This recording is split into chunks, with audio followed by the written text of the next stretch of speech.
Большой привет, товарищи! С вами Ктархонт, это прохождение за Советский Союз в Hearts of Iron 4. На дворе у нас сентябрь 1941 года. Не так давно немцы нарушили пакт о ненападении. Ну и теперь мы стоим в обороне, ловим их атаки и пытаемся выживать. Конечно, пока идет все неплохо, но, как вы помните, проблемы с небом, уже очень мало авиации в запасах. Немец продолжает выбивать наши самолеты, и кроме того, дебафы еще никуда не делись. И нам еще с ними разбираться достаточно долго, 140 дней как минимум, чтобы более-менее авиация стала лучше. А в идеале еще дальше выйти, еще улучшить. То есть целый год можно потратить на то, чтобы улучшить чисто авиацию. Вопрос, что за этот год произойдет. Но я не сильно хочу сдавать свои земли. Они, конечно, даже не наши национальные, но все-таки хотелось бы их удержать под своим контролем. По поводу фокусов на улучшение войны, кстати, посмотрите, здесь есть организация партизанских отрядов, весьма интересный фокус, дающий прикольные бонусы и, кроме того, новых генералов, и также агентам Дмитрия Медведева. Но здесь надо отдать регион полностью врагу. Если вам так интересно посмотреть на этот фокус, то я могу его сделать тогда не в противостоянии с немцами, а в противостоянии, например, с союзниками или еще с кем-нибудь, с той же самой Японией, может. Там будет попроще сдать один регион и поражать данные решения.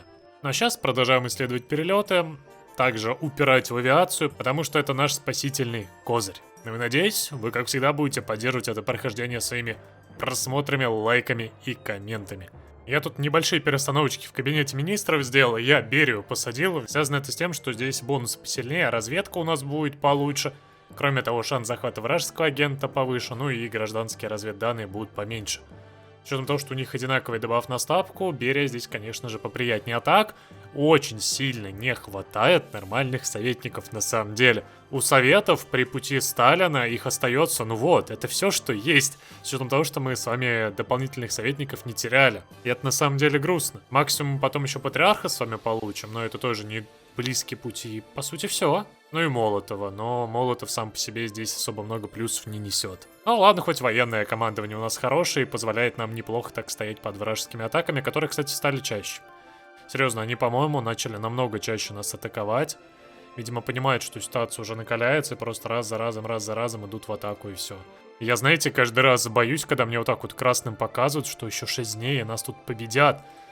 Но за эти 6 дней ты успеваешь подвести подкреп, и вроде становится попроще. Но, конечно, атаки немцев это прям очень больно, серьезно, очень больно.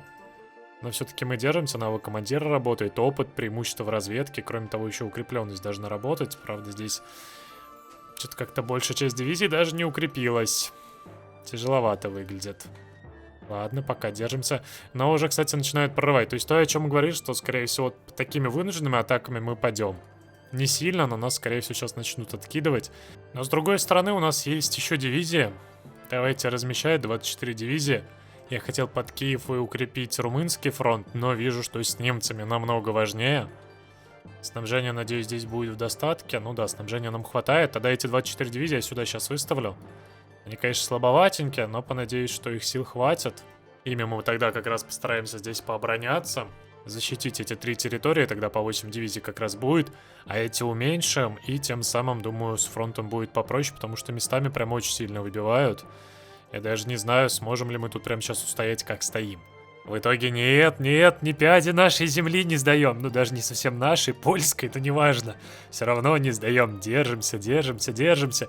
Ротацию, раз за разом провожу. Все такие слабые места пытаюсь укреплять. Конечно, они тоже меня раз за разом атакуют, но несмотря на все это дело, мы пока держимся. Но, кажется, все-таки в одном месте меня пробьют, в Сувалках, я тут уже ничем не смогу сдержать. Здесь прям армада против моих войск идет. Не успел, не. А нет, успел. Это какое-то волшебство прям, я уже думал, все, сейчас отпадут мои дивизии, но нет, они еще держатся. Это тяжко. Но, при всем этом тяжком, уже 900 тысяч немец потерял. Здесь 200 итальянцев умудрились, 160, между прочим, Румыния. Венгрия 200 тысяч снесла. Болгария тут, ну, Болгария вообще 21, ладно. То есть они очень много дивизий теряют. Ну, людей. Так что я даже не знаю, на что они надеются при таком раскладе. Вот что там у Румынии? 100 тысяч. Ну, еще призыв можно поднять. Здесь 100 тысяч призыв можно поднять, а здесь миллион. Немцы, вы уже так-то... 2 миллиона. Ну ладно. Сделал важное дело. Я, наконец-то, в разведагентстве взял авиационную разведку. То есть теперь у нас даже с авиацией должно быть попроще. Правда, 60 пока 67 пишут. Ну, серьезно. Во, 84, все обновилось. Теперь я идеально вижу, сколько авиации, сколько всего. Но мы вроде как пока сдерживаемся, но вы видите, да, что здесь началось. Просто... Ох... Да. Да. Да. Немцы продолжают просто убиваться. Конечно, это в плюс, но я не хочу сдавать территории. Я уже об этом говорил, в принципе. Я продолжаю об этом говорить. Но сдавать земли я не планирую. Хотя убивать на самом деле там, где, ну, реально очень тяжело ротироваться. Они здесь, по сути, со всех направлений, видишь, просто начали атаку. И даже если я захочу ротацию провести, они просто меня здесь, ну, не дают ее сделать. Вот вы, конечно, какие, а. Вы, наверное, можете сказать, я могу вынужденную оборону прожать. Нет, не могу. У меня не хватает командного ресурса, он истрачен на генералитет, на всех остальных, поэтому это не вариант. Но вроде держимся, да? Ну, пока держимся. Хоть и тяжело, но вроде держимся. Ладно. С переменным успехом, пока не сдавая ни одной территории, мы еще стоим. Но уже случилось то, чего я боялся. Минус 120 истребителей. Ладно. Ладно, Прибалтика остается без поддержки авиации, но выбора здесь нет, мне надо сдержать центр. Опа, немецкий агент пойман, а вот это интересненько, интересненько. Немцы что, пытались у нас тут разведочку сделать? Ай-яй-яй-яй-яй, не очень красиво, ну да ладно. Что ж поделать-то, делают и делают. Так, следующий приоритет прорыва. Организация всей пехоты плюс 5, во. Давайте, они еще дольше будут в бою стоять, это вообще-то плюс в большой. Ну просто видите, это весь фронт сейчас. Атака просто по всему фронту от немцев. Просто от всей оси даже, весь фронт страдает. Жесть, жесть. Но мои ребята держатся, они не сдают. По поводу высадок я выставил здесь примерно по одной, где-то по 2 дивизии НКВД.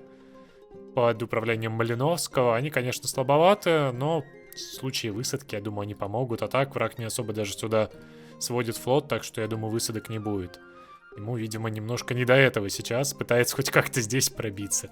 Ну что ж, пытайся, пытайся. Все в твоих руках. Но пока как-то ты их не используешь, эти руки. О, я вижу все. Достижения, кстати, получили. Посмотрите-ка. Нехило так. Серьезно?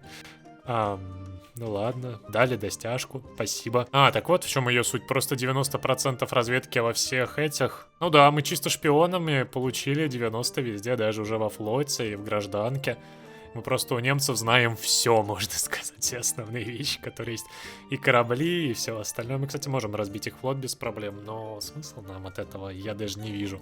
Пускай они там возятся с британцами или же в будущем нам пригодится, я не против. Ну да, вот видишь, преимущество в разведке нам 15%, между прочим, дает, что неплохо. Еще бафается навык командира, опыт дивизий. А у немцев дебафы из-за опыта. У них даже опыт дивизии уже, пойми, минус 25 стоит.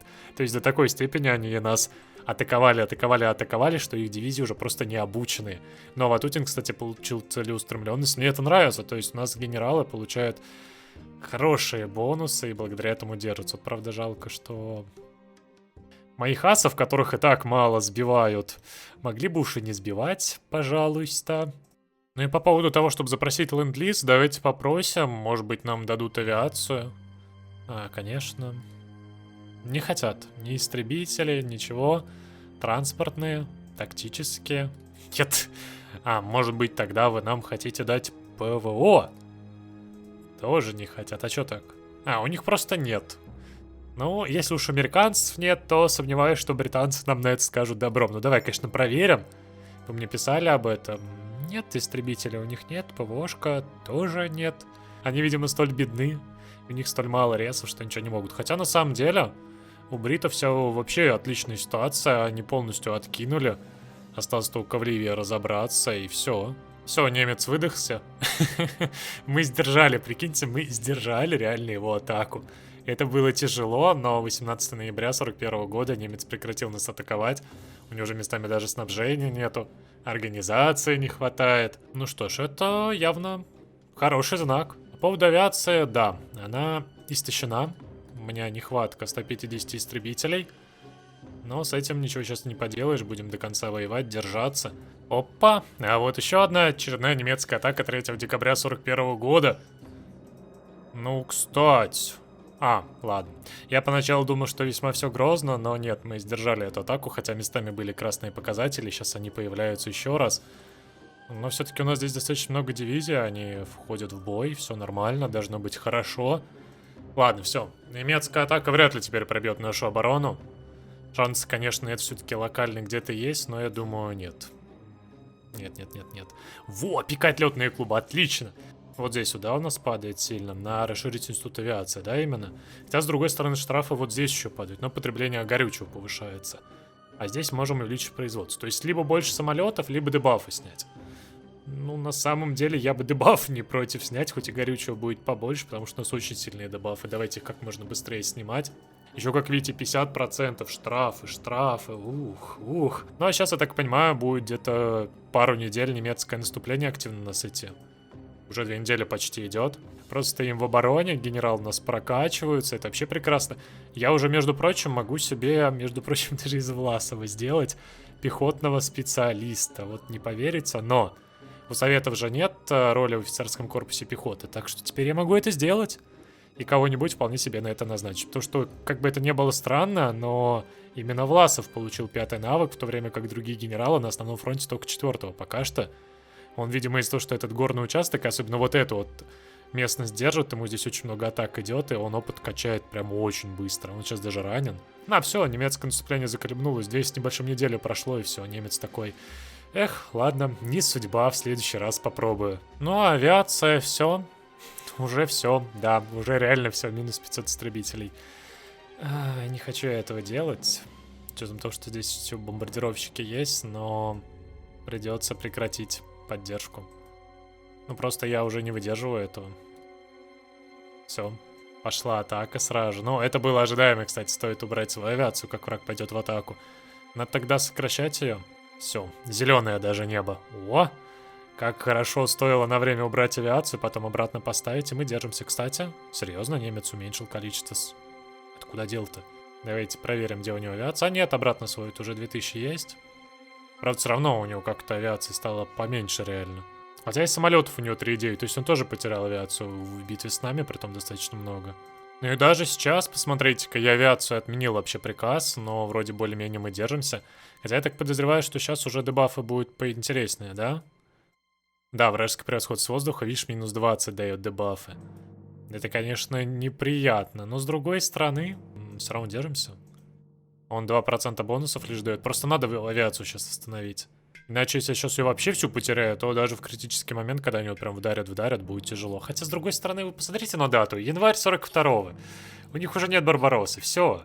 Немец, ты упустил свой шанс, когда у тебя плюс 15% на атаку было. Теперь, извини меня, ты так легко не пробьешь. В итоге по потерям у немцев мы имеем 2,2 миллиона солдат на январь 42-го. Если что, он потерял ровно столько солдат, сколько привел летом 41-го на наши границы. То есть он всю армию, которую хотел нас захватить, уже потерял. Итальянец в этот момент потерял, ну, не так уж много, 400 тысяч, Румыния уже 350, вот это я удивлен, и Венгрия 460. То есть они с таких маленьких территорий, по сути, уже слились-то до нуля, да. 0. Нормально. Но у немцев, правда, еще почти 1,5 миллиона есть, так что нам еще рано рыпаться. Вот когда уже ничего не станет, тогда можно потихонечку пойти в атаку. И мне так-то не нравится, что у меня потери уже по 300 тысяч. Я так ачивку не выполню. Конечно, я понимаю, что шаблоны не идеальные для ее выполнения, но... поменять этот шаблон? Может быть, дополнить его полевым госпиталем? Конечно, расход припасов увеличится и вес. Ну, давай. У меня вроде как ресурсов хватает, чтобы у нас во время битвы поменьше людей погибало. Ну и, кстати, новый уровень саперки вообще прекрасно. Еще проще будет стоять и обороняться. О, еще и итальянский агент пойман. Отлично, у нас есть способы его разговорить. Да, конечно, может еще на службу к нам поступить. Можем перевербовать, сделать его красным агентом. А как мы тут с вами поживаем? А прекрасно поживаем. У немцев за 3 миллиона потеря. Почти 3 миллиона именно от нас. Так что все хорошо. И, кстати, наши потери уже так сильно не растут. Я вдобавок к этому продолжаю полевой госпиталь улучшать, хотя бы до 3-го уровня довести, чтобы у нас потери вообще были минимальны.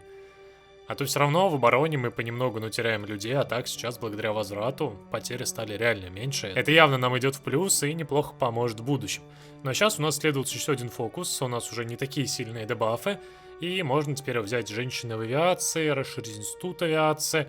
Я даже не знаю, надо ли нам это так сильно. С учетом того, что большую часть дебафов мы убрали, они, конечно, страшные до сих пор. Вероятность летных происшествий меня всех больше, кстати, не радует. Наверное, тогда давайте вот это вот. Расширить институт авиации. Его возьмем. О, Япония разрывает пакт о ненападении в марте 42-го. Интересно, они пойдут на нас войной? Просто такой интересный вопрос. Подожди, что? Серьезно? Тибетская империя стала вассалом Маньчжоу. Воу.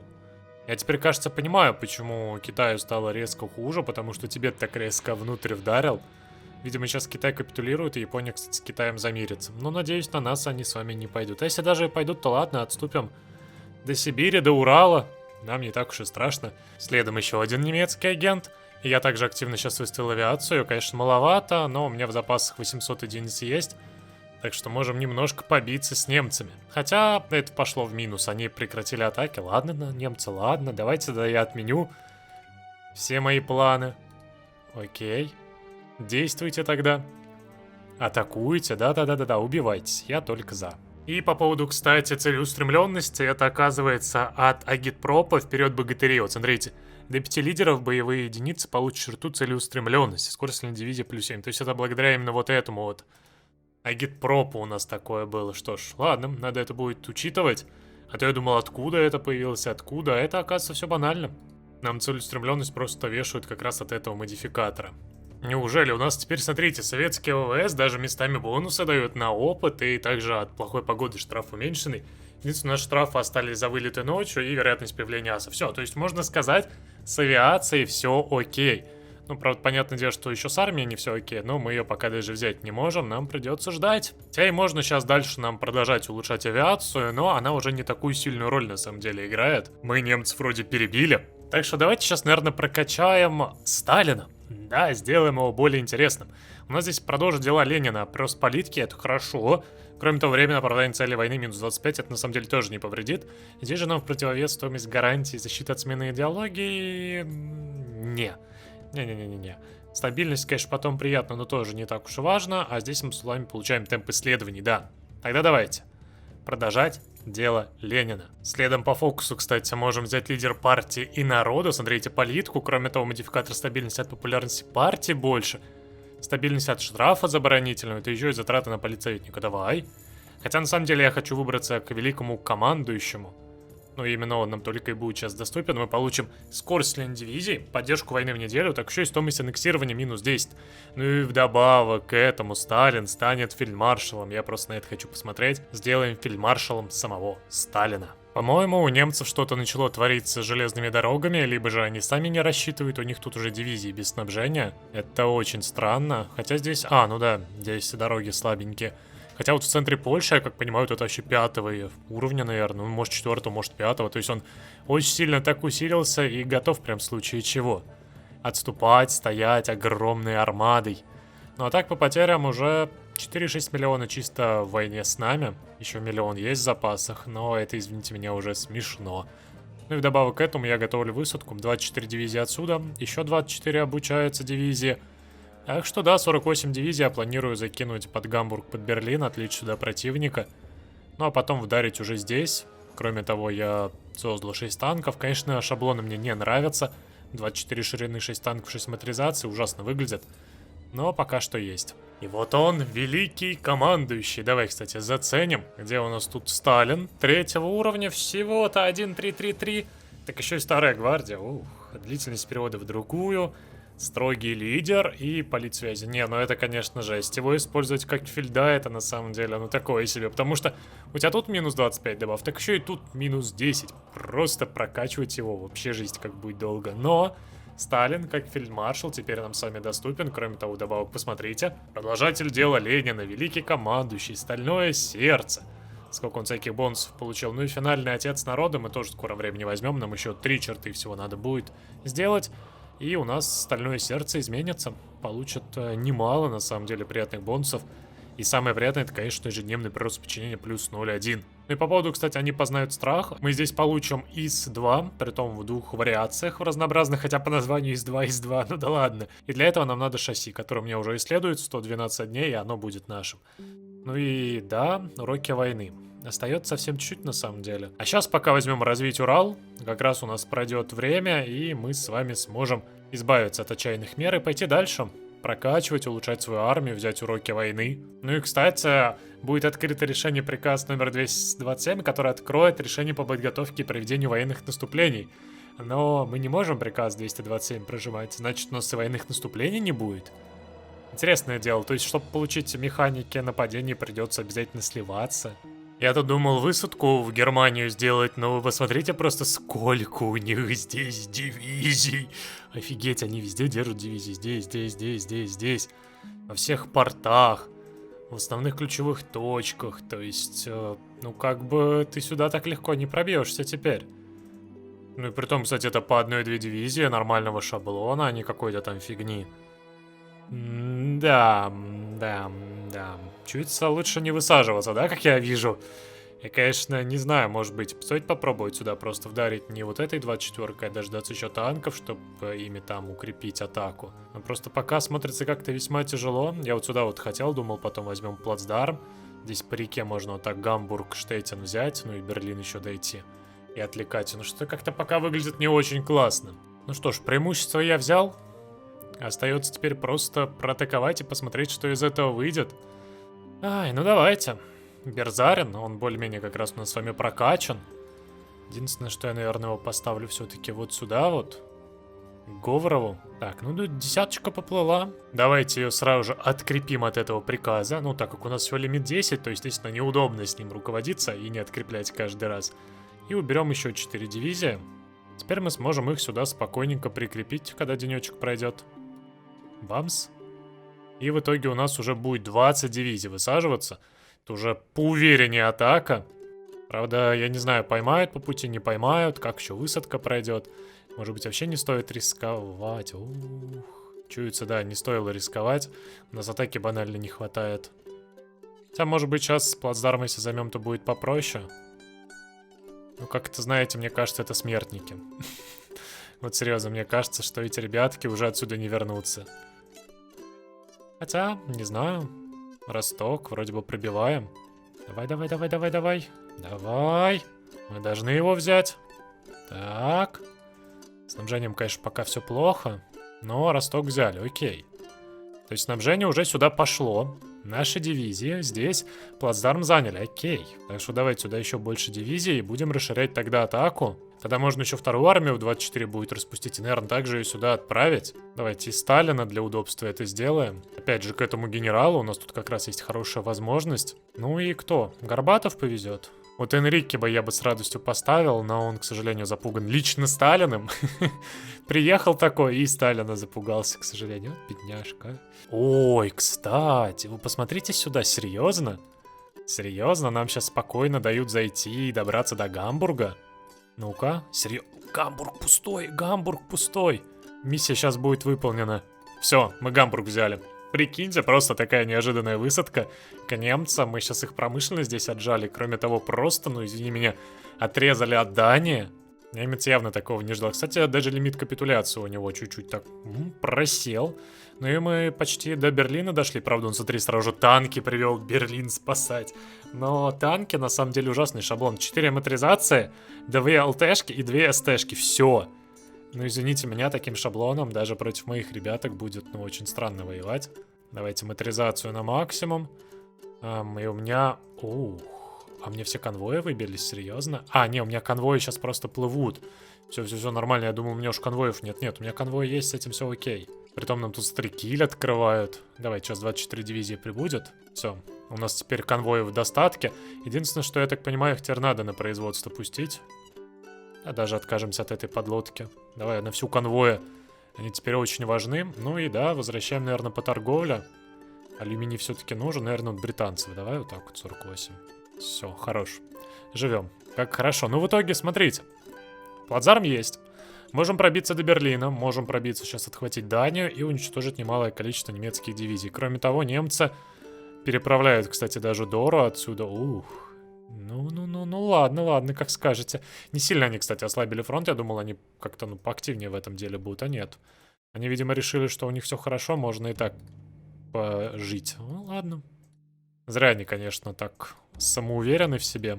В итоге давайте 24 дивизии сюда, ну и половинку, наверное, дивизии мы отправим под Берлин атаковать, чтобы нам его все-таки взять. И такие советские войска в Берлине. Вот будет красиво, да? Но это уже будет следующая серия. В итоге мы годик с вами побронялись, потрепали немцев, они слили уже 5,2 миллиона, между прочим, серьезно. В итоге у них получается сейчас рекрутов, а нет, до сих пор 1,2 миллиона. То есть они до сих пор получают новых рекрутов. Они, кстати, рейхскомиссариаты исследуют. В итоге немцы потеряли очень много снаряги, много людей. Особенно, наверное, много здесь все-таки потеряли. Да, Венгрия 777 тысяч.